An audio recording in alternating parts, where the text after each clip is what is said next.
কিন্তু 1 বছরের জন্য ব্যান হয়ে যাবে নিট পরীক্ষা থেকে। কোনো গভর্নমেন্ট কলেজ পাওয়ার চান্সেস রয়েছে? 1 লাখ পর্যন্ত এক্সটেন্ড হতে পারে। রাইজিং স্টার মেডিকোসের নতুন ভিডিওতে তোমাদের সবাইকে স্বাগত। দেখো, WBMCC তরফ থেকে কিন্তু রাউন্ড 5 এবং রাউন্ড 6 এর কিছু শিডিউল লিস্ট বার করা হয়েছে। এটা 9 তারিখে বের করা হয়েছে এবং আজ কিন্তু 11 তারিখ, এবং কাল যেহেতু কাউন্সিলিং স্টার্ট হতে চলেছে তাই আমি ভিডিওটা তাড়াতাড়ি বানিয়ে দিলাম।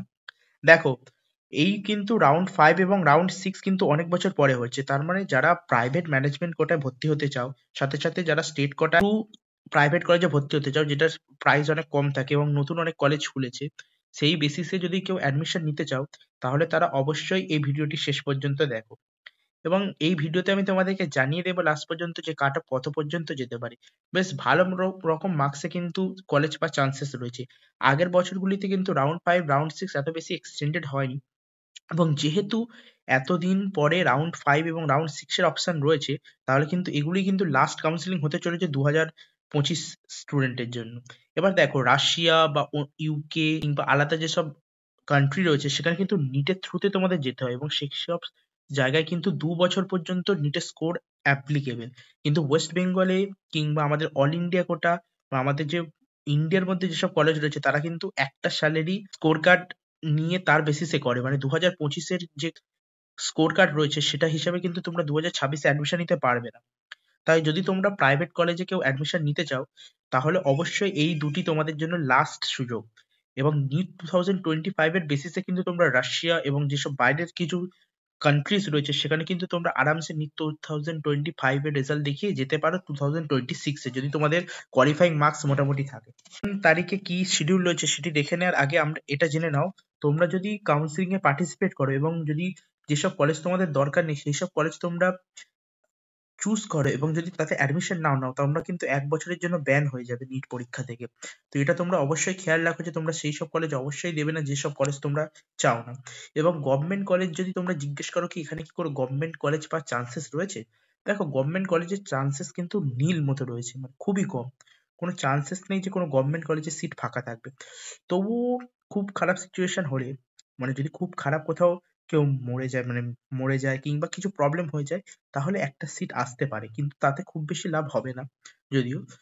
তার জন্য লাস্ট যত কাট অফ গিয়েছে তার থেকে 2 থেকে 3,000 পর্যন্ত ম্যাক্স টু ম্যাক্স যেতে পারে, তার বেশি যার কিন্তু চান্সেস নেই। এবার চলো দেখা যাক যে কাউন্সিলিং এর শিডিউলটা কি রয়েছে। দেখো, 12 তারিখে কিন্তু 11টা থেকে 6টা পর্যন্ত রেজিস্ট্রেশনের টাইম। অনলাইন ফি পেমেন্টও 12 তারিখের মধ্যেই করতে হবে।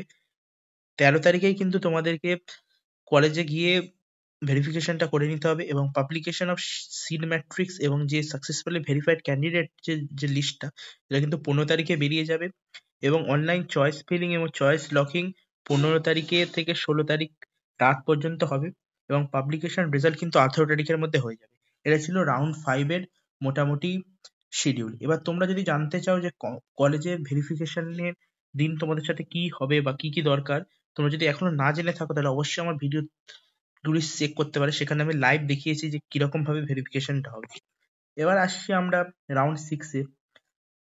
তার আগে দেখে নাও কোন কোন তারিখে রিপোর্টিং রয়েছে। 19 তারিখ এবং 20 তারিখে কিন্তু 11টা থেকে 4টের মধ্যে তোমাদেরকে অ্যাডমিশনের রিপোর্টিং করতে হবে। এবার যদি আমরা রাউন্ড 6 এ আসি, তাহলে কিন্তু 22 তারিখে কিন্তু অনলাইন রেজিস্ট্রেশন হয়ে যাবে, এবং অনলাইন ফি পেমেন্টও 22 তারিখে, এবং তারিখে অনলাইন ভেরিফিকেশন হয়ে যাবে, এবং 24 তারিখে তোমাদের ভেরিফিকেশনের যে লিস্ট রয়েছে, যারা সাকসেসফুলি ভেরিফাইড ক্যান্ডিডেট তাদের লিস্টটা 24 তারিখে বেরিয়ে যাবে, এবং 24 থেকে 25 তারিখের মধ্যে অনলাইন চয়েস ফিলিং ও চয়েস লকিংটা হয়ে যাবে, এবং রেজাল্ট 29 তারিখ কিন্তু বেরিয়ে যাবে। মানে এই বছর কিন্তু 1 তারিখের আগে, মানে 1 জানুয়ারির আগে কিন্তু কাউন্সিলিং মোটামুটি শেষ হয়ে যাচ্ছে। এবার যারা 1 জানুয়ারির আগে পর্যন্ত কাউন্সিলিং হয়ে গেলেই তোমাদের কিন্তু 2 থেকে 3 তারিখের মধ্যে কিন্তু ম্যাক্সিমাম কলেজে কিন্তু সেমিস্টার স্টার্ট হচ্ছে। তোমরা হয়তো ফার্স্ট সেমিস্টারে বসতে কিছুটা সমস্যা হবে, কিন্তু সেকেন্ড সেমিস্টার থেকে তোমাদের সবকিছু মোটামুটি ক্লিয়ার হয়ে যাবে।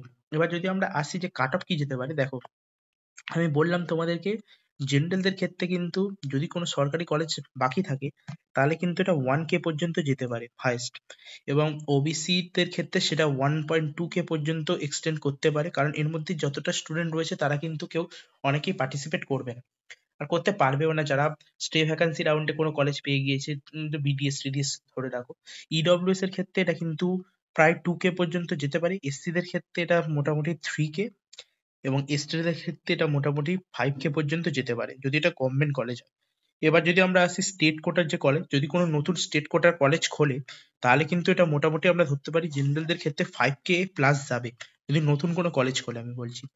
এবং যদি আমরা ওবিসির ক্ষেত্রে দেখি তাহলে ওবিসির ক্ষেত্রে এটা প্রায় 6K পর্যন্ত যেতে পারে, ইডব্লিউএস এর ক্ষেত্রে 10K এবং এসসিদের ক্ষেত্রে 25K, এবং যদি আমরা এসটিদের ধরি প্রায় 50K পর্যন্ত প্লাস যেতে পারে কিন্তু। এগুলো আমরা বলছি সেমি গভর্নমেন্ট কলেজ যদি নতুন কোনো কলেজ খোলে। এবং সাথে সাথে যদি প্রাইভেট ম্যানেজমেন্ট কোটার কথা বলো তাহলে প্রাইভেট ম্যানেজমেন্টের কথার কিন্তু জেনারেল এসসি এসটি বলে ভাগ হয় না, সেখানে আমরা ধরে রাখতে পারি প্রায় 1 লাখ পর্যন্ত এক্সটেন্ড হতে পারে। এবার কত পর্যন্ত কাট অফ গিয়েছিল সেগুলো দেখে আমরা কিন্তু আরো ভালোভাবে প্রেডিক্ট করতে পারবো, সেটার জন্য একটা নতুন ভিডিও আমি তোমাদেরকে এনে দেবো, অবশ্যই চেক আউট করো। তো এই পর্যন্ত ছিল আজকের এই ভিডিও, আশা করি তোমাদের সবাই ভালো লাগবে। অবশ্যই চ্যানেলটিকে সাবস্ক্রাইব করো, তাড়াতাড়ি বললাম যাতে তোমাদের টাইম বেশি ওয়েস্ট না হয়, তোমরা প্রিপারেশন করতে থাকো। এবং 30 তারিখ এবং 31 তারিখ কিন্তু লাস্ট ডেট তোমাদের অ্যাডমিশন নেওয়ার। তো আবার দেখা হবে নতুন ভিডিওতে, বাই।